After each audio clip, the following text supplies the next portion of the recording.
നമസ്കാരം.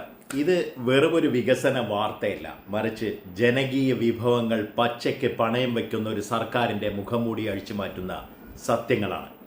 പത്തനംതിട്ടയിലെ മണിയാറിൽ കക്കാട്ടാറിലെ തെളിനീർ ഒഴുകുന്ന ജനങ്ങൾക്ക് വേണ്ടിയല്ല, മറിച്ച് ചില വമ്പൻ സ്രാവുകളുടെ കീശ വീർപ്പിക്കാനാണെന്ന് തിരിച്ചറിയേണ്ട കാലം അതിക്രമിച്ചിരിക്കുന്നു.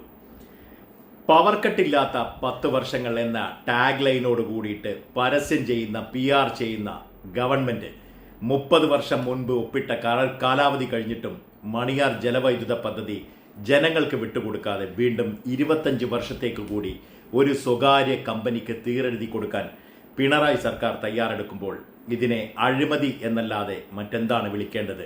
ഓൾറെഡി ഈ ഒരു കരാർ സംഭവിച്ചു കഴിഞ്ഞിരിക്കുന്നു. നോക്കുക, നിയമം അനുസരിച്ച് 2024 ഡിസംബർ 30 ഈ പദ്ധതിയുടെ ഉടമസ്ഥാവകാശം KSEBക്ക് ലഭിക്കേണ്ടതായിരുന്നു. നമ്മുടെ സ്വന്തം വെള്ളം ഉപയോഗിച്ച് ഉൽപ്പാദിപ്പിക്കുന്ന വൈദ്യുതി കേവലം 50 പൈസയ്ക്ക് നമുക്ക് ലഭിക്കേണ്ട സ്ഥാനത്ത് അതേ വൈദ്യുതി വൻ വില കൊടുത്ത് സ്വകാര്യ കമ്പനിയിൽ നിന്ന് വാങ്ങാനാണ് ഈ സർക്കാർ വഴിവിട്ട നീക്കം നടത്തുന്നത്. KSEB ഈ പദ്ധതി ഏറ്റെടുക്കാൻ തയ്യാറാണെന്ന് രേഖാമൂലം അറിയിച്ചിട്ടും വ്യവസായ സൗഹൃദം എന്ന ഓമന പേരിട്ട് ജനങ്ങളെ വഞ്ചിക്കുന്നത് ആർക്ക് വേണ്ടിയാണ്? ഈ 25 വർഷത്തെ കരാർ നിലവിൽ കരാർ നീട്ടുന്നതിലൂടെ ഒഴുകുന്നത് കോടിക്കണക്കിന് രൂപയുടെ അഴിമതി പണമാണെന്ന് സാമാന്യ ബുദ്ധിയുള്ള ആർക്കും മനസ്സിലാകും.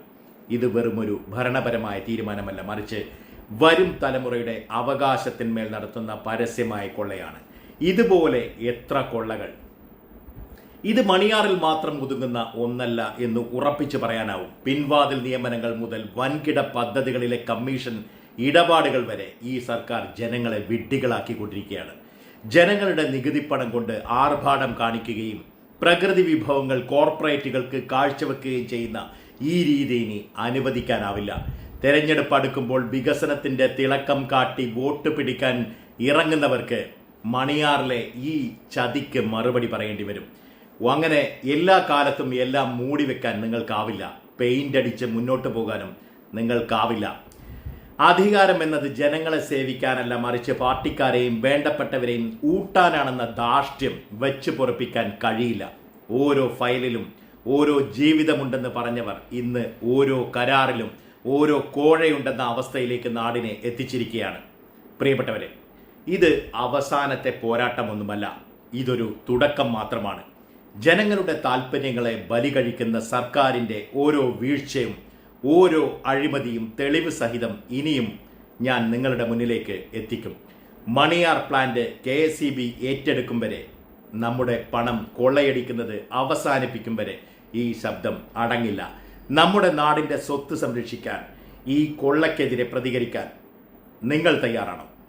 ഈ അനീതിക്കെതിരെയുള്ള നിങ്ങളുടെ രോഷം വോട്ടുകളായി മാറേണ്ട സമയമാണിത്. സത്യം ജനങ്ങൾ അറിയട്ടെ.